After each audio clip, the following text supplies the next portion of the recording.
Y nos vamos a meter con lo que está pasando en Perú, donde la presidenta Dina Boluarte vuelve a estar en la mira de la Fiscalía con otra investigación acerca de presuntos aportes ilícitos que se habrían hecho a su campaña electoral, que la lleva, recordemos, a la vicepresidencia junto a Pedro Castillo, que terminó encabezando la fórmula, terminó siendo presidente y luego de un intento de golpe de Estado fallido fue destituido y está preso en este momento. Bueno, acerca de los alcances de esta investigación, vamos a estar pudiendo compartir una entrevista más que interesante con nuestra compañera Carmen Alvarado. ¿Cómo estás, Carmen? Un enorme placer saludarte. El placer es mío, Darío. Muy buenos días y muy buenas tardes también para parte de nuestra región de América Latina que están enganchados con la señal de DiNews. Bien lo has dicho, Darío, la Fiscalía ha vuelto a citar a la mandataria Dina Boluarte para el 14 de octubre. Esto es por un caso que vamos a explicar a continuación con una voz autorizada, con su propio abogado, Juan Carlos Portugal. Y es que durante la campaña del 2021, según la tesis fiscal, hubo una comisión de delitos, un presunto, digamos, dotación de 150.000 soles, aproximadamente 40.000 soles por parte de un empresario para esta campaña, donde bien sabemos ella formaba parte de la plancha electoral de Pedro Castillo Terrones, que luego ganaron los comicios y ella pues estuvo en esa plancha como vicepresidenta. Vamos a primero explicar paso a paso para que esto se entienda, porque siempre durante todos estos meses hemos hablado de investigaciones abiertas contra la mandataria, pero ahora esto es importantísimo porque no va a pasar por la Subcomisión de Acusaciones Constitucionales, es decir, por el Congreso de la República, sino ya es una investigación por parte de la Fiscalía de lavado de activos. Doctor, gracias por atendernos, un placer. Gracias por la invitación. Doctor, entonces, usted ha mencionado previamente que la mandataria Dina Boluarte va a ir, es decir, va a acudir el 14 de octubre, es decir, ella va a estar ahí presente para esta citación, pero ¿nos podría explicar, por favor, al auditorio en qué consiste esta tesis fiscal y si realmente los elementos probatorios o lo que está sustentando la Fiscalía tiene asidero? Porque se habla de una dotación, de una entrega, de un pedido, de una solicitud de 150.000 soles de la mandataria y que esto no fue declarado oportunamente. Sí, a ver, algunas precisiones. Ha sido citada para octubre de este año, sin embargo, nosotros hemos desde el año pasado insistido en que la citen mucho antes. A mi cliente en condición de no aforada, la incorporan en esta carpeta fiscal el 15 de enero del 2023. Ella antes había estado en esta investigación por lavado de activos como testigo. Y como testigo, la primera vez en la que fue citada, declaró. La incorporan el 15 de enero del 2023. El año pasado nosotros hemos solicitado que el Ministerio Público nos cite, porque hay que sincerar el ámbito de imputación de este caso, que es absolutamente ridículo y delirante. Se le imputa a mi clienta en su condición de militante del partido político Perú Libre, haber abierto una cuenta mancomunada junto a otro militante de esta organización política, cuyos montos no superaron los 22.000 soles. Es decir, todos los militantes, la suma del aporte de todos los militantes no superó los 22.000 soles. La suma más alta es de casi 1.300 soles. Los otros aportes de diversos militantes son de 30 soles, 40 soles, 100 soles, dinero doméstico, que según la Fiscalía, este dinero doméstico proviene de coimas en el gobierno regional de Junín. Esa es la imputación. Entonces, como es una imputación, en nuestra perspectiva, absolutamente cardíaca, es que le pedimos, no ahora como consecuencia de esta incorporación del hecho, sino le pedimos mucho antes que la Fiscalía nos cite, porque la Fiscalía es floja a nivel de la investigación. No hay una pericia sobre la organización política Perú Libre para determinar que hay ingresos inusuales. No hay ni siquiera una pericia contable respecto del patrimonio de mi clienta. Si uno investiga por lavado de activos, la prueba por excelencia para determinar la existencia de algún indicio es una pericia contable. No se ha hecho pericias sobre Perú Libre, no se ha hecho pericias sobre Dina Boluarte Segarra. Y como hay mucho ocio en la investigación, nosotros hemos presentado una pericia de parte. Es decir, nosotros hemos hecho lo que el fiscal debe hacer, que es investigar. Y como no nos hace caso, le hemos solicitado que nos cite. Claro, pero aquí nunca nos ha citado. Pero ahora sí. Ahora nos ha citado y no vamos a esperar hasta octubre. Hemos conversado, justo hoy conversaba con la señora presidenta en horas de la mañana, y vamos a pedir que sea lo más antes posible. O sea, que sea antes, no que llegue el 14 de octubre. Que sea lo más antes posible, porque no es la iniciativa el fiscal quien nos convoca. Nosotros le hemos pedido que nos cite, y hasta la fecha no lo ha hecho. Claro, pero abogado, hay que entender también de dónde sale esta tesis de la solicitud de los 150.000 soles, donde hubo un empresario que luego habría recibido, ya sea familiares o X, que eso también se tendría que investigar, algún tipo de beneficios, y donde también estuvo una ex asistente, que ella misma se calificó como una ex asistente de la mandataria Dina Boluarte. Entonces, es lo más importante, ¿no? Así es. Importante también es que el Ministerio Público investigue. No seamos nosotros quienes le exijamos que nos investigue y que nos cite. De tal manera que es importante advertir este detalle anterior, que es un dato no menor. Segundo lugar, este caso no es un caso nuevo, no es un caso que salió del conejo de la chitara el viernes pasado como una cuestión científica. No. Este caso inicia en octubre del año pasado, cuando la fiscal de la Nación apertura investigación preliminar contra mi clienta, en su anterior condición como ministra de Desarrollo e Inclusión Social. ¿Por qué es que se le investiga un supuesto interés indebido? El delito imputado fue negociación incompatible. ¿Por qué se le imputa un presunto interés por el dato que tú has señalado? Porque supuestamente entre abril o mayo, la Fiscalía no define el mes, se habrían reunido 3 personas.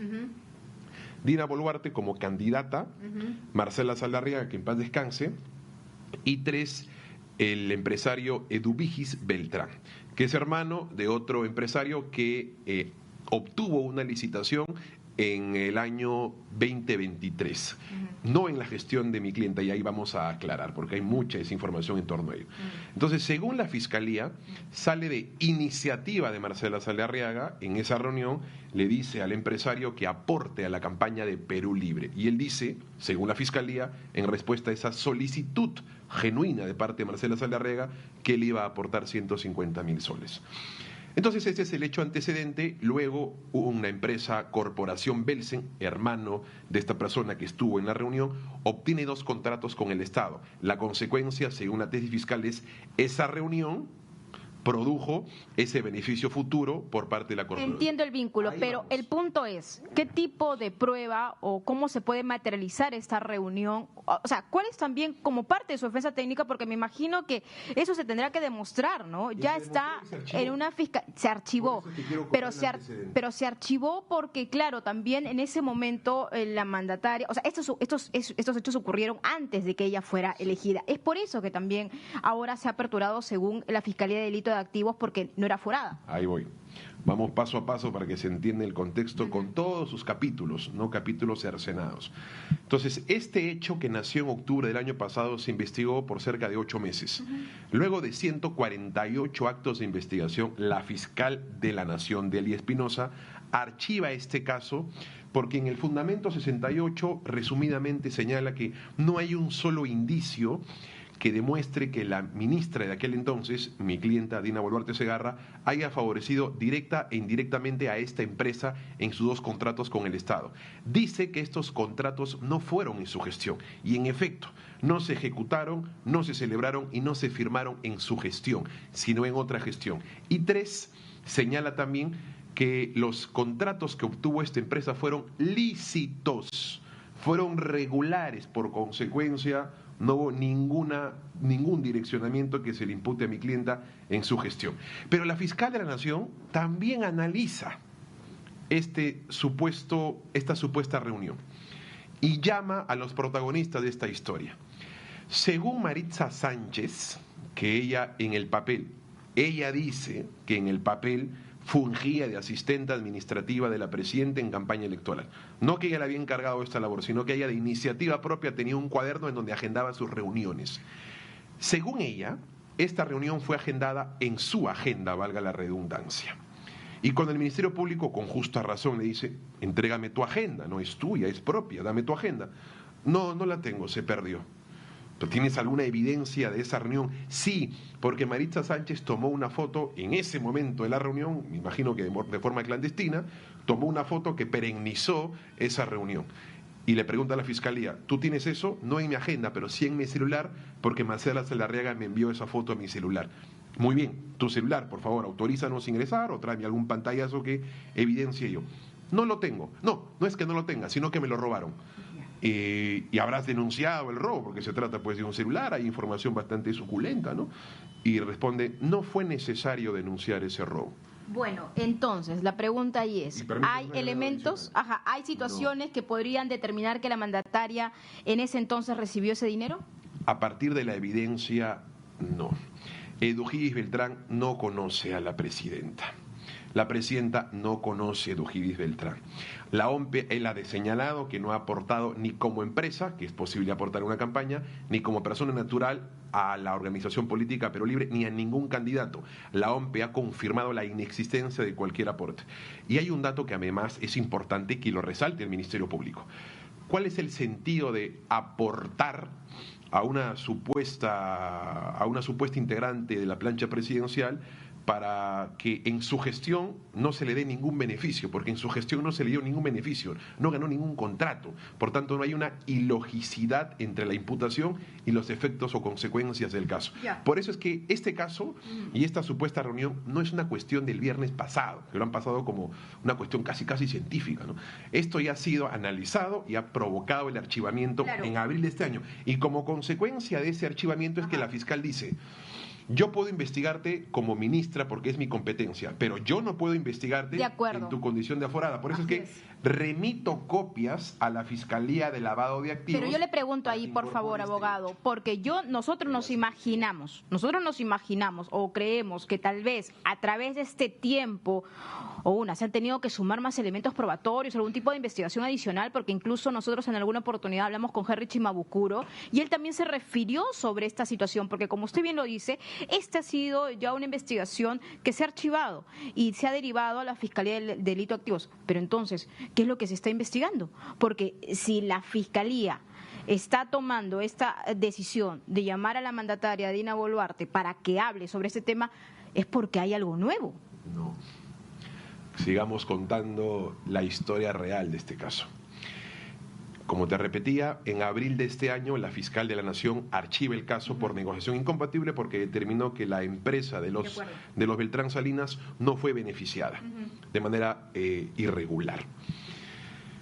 Como consecuencia de este archivo, la fiscal de la Nación, en la última parte de esa disposición número 7, dice: yo no soy competente para investigar a la ciudadana Dina Boluarte Segarra como no aforada. Yo solo la investigo como aforada. Queda claro eso. Entonces, derivo, como ya hay una investigación de lavado de activos como no aforada, son ellos quienes tienen que investigar. Y después de casi 90 días es que el fiscal de lavado de activos se acuerda de esa orden, pero no como consecuencia de un documento sobreviniente, no como consecuencia de un órgano de prueba, un colaborador o un testigo protegido sobreviniente, simplemente porque después de 90 días, coincidentemente el día en que se vota el caso de las protestas en la subcomisión de acusaciones constitucionales, se le activó el foco y el recuerdo al fiscal provincial y decide incorporar ese caso. Muy bien, yo me quedo con esa reflexión. Tengo que cerrar, pero no puedo dejar de preguntarle acerca de las investigaciones, por favor, en concreto, en chiquitito, las investigaciones y tal vez en el futuro hay otras situaciones por otras pesquisas que está arrastrando la mandataria Dina Boluarte para que quede claro para el autor internacional. Ojalá no existan más investigaciones por la tranquilidad de la señora presidenta y, por supuesto, por el enorme trabajo que tiene este estudio de abogados. Actualmente hay casos en la subcomisión de acusaciones constitucionales, el caso denominado cirugía, que el caso denominado Jaliwarma 2, llamémosle así, y el caso denominado el cofre, que son casos vigentes en la subcomisión de acusaciones constitucionales. Actualmente en sede fiscal hay 3 casos adicionales. Correcto. El caso de negociación incompatible, que es una derivación del caso cirugía, un caso de omisión de actos funcionales y de abuso de autoridad, que digamos son casos bastante anecdóticos. Correcto, yo le agradezco mucho por su declaración. Gracias de verdad al abogado Juan Carlos Portugal, también de este estudio Portugal Sánchez. Darío, yo regreso contigo a estudios y nosotros vamos a seguir actualizando la información en torno a estas pesquisas que se le siguen a la mandataria Dina Boluarte. Contigo, compañero. Impecable, Carmen, como siempre aquí en DNews, todas las palabras, todas las voces. Ya volvemos.